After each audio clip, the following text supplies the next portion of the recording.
Aloha everyone, my name is Devin Chu and I'm a graduate student in astronomy and astrophysics at the University of California, Los Angeles. Today I'll talk a little bit more about myself and the active research that I'm currently doing with black holes. So we'll go ahead and get that started now.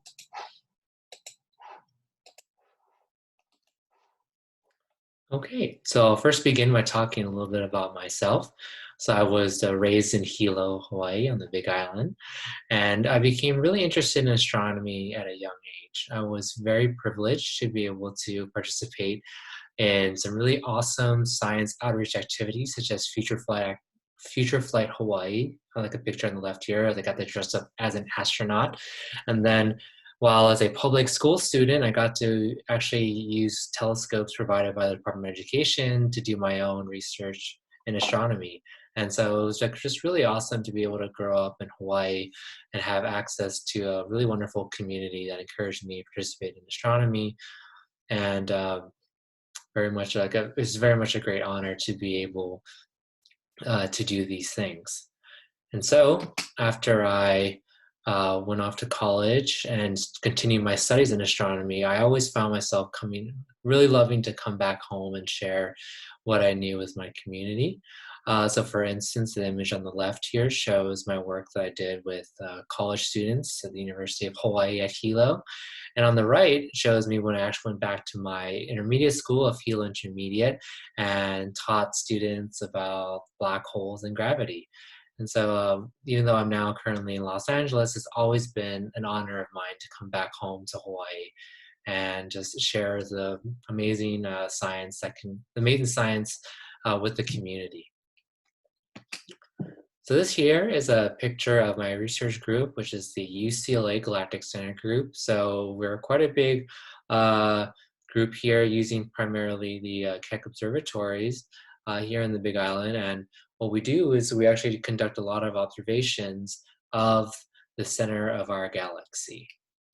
So you can see me right in the middle, but we're all here doing our shakas and waves up on the summit.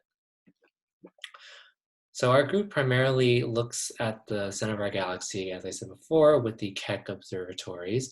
And what's really cool is that we actually get to conduct our observations with these with like really awesome technology. So with the Keck observatories, we use these lasers, which is we call adaptive optics.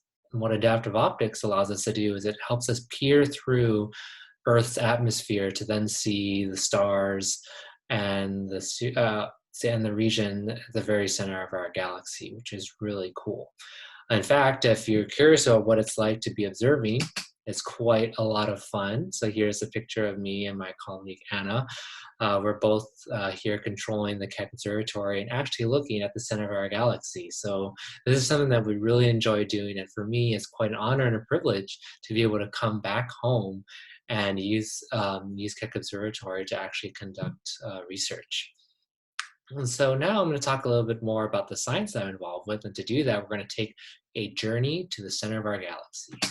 So here's a picture of our galaxy. We are located right where the yellow arrow is pointing. That's where our planet is in our solar system. So what we're going to have to do, though, is we're going to have to travel 26,000 light years toward the center of our galaxy to what we call to the very central area. And what we're going to do is we're going to zoom in here. And what we're seeing here is really a bunch of stars and gas and dust. This is going toward the center of our galaxy. Turns out that we actually can't see much of any of this with normal light that we can see with our eyes. We actually have to use infrared light. And so when we use infrared light, we can peer through a lot of the gas and the dust that is incredibly abundant in this region.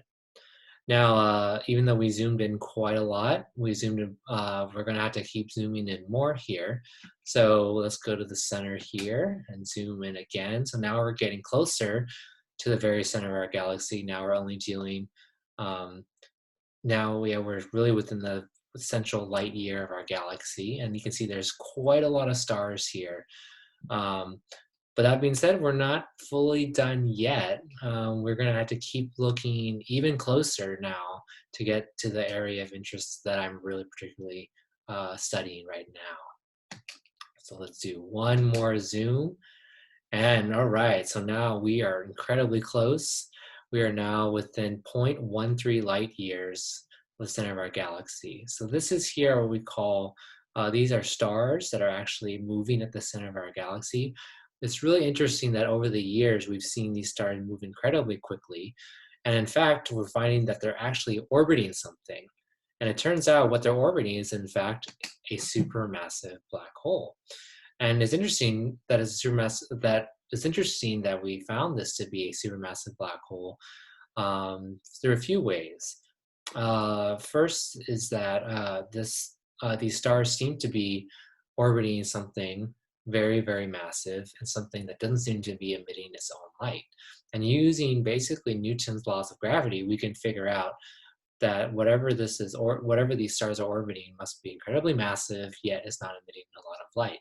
And that's how we know it's a supermassive black hole.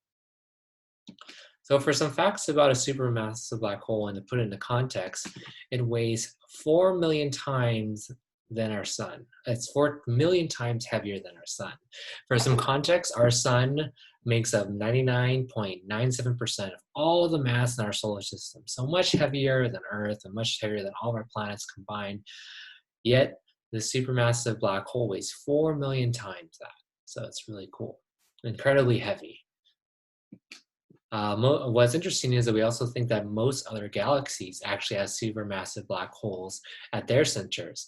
So while it's interesting that we know about the supermassive black hole at the center of our galaxy, it turns out that most other galaxies have these supermassive black holes as well.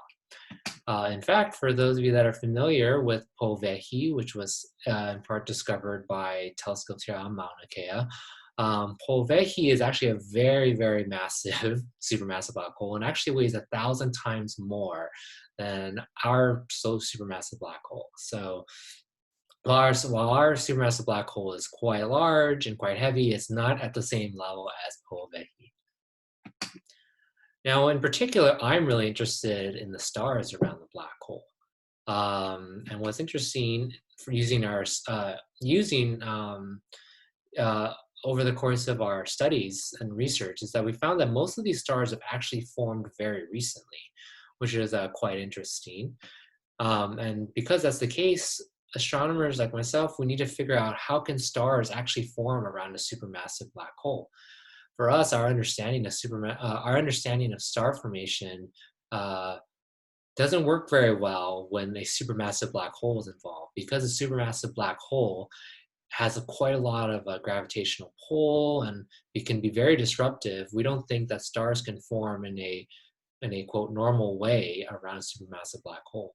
So that's why, in order for us to think about these stars, we need to start thinking about other particular ways that these stars could have formed. Another thing that we're also interested in is, if we want to learn more about how these stars could have formed, we also want to know a little bit more about the stars themselves and some particular traits about them. Specifically, I'm really interested in looking to see if these stars that we see are actually double, or what we call binary star systems. And a binary star system is essentially two stars that orbit around each other, and they're very interesting just objects in our galaxy and throughout the universe. But what's really interesting is that we think that the stars at the center of our galaxy could actually be really interesting candidates of being binary star systems.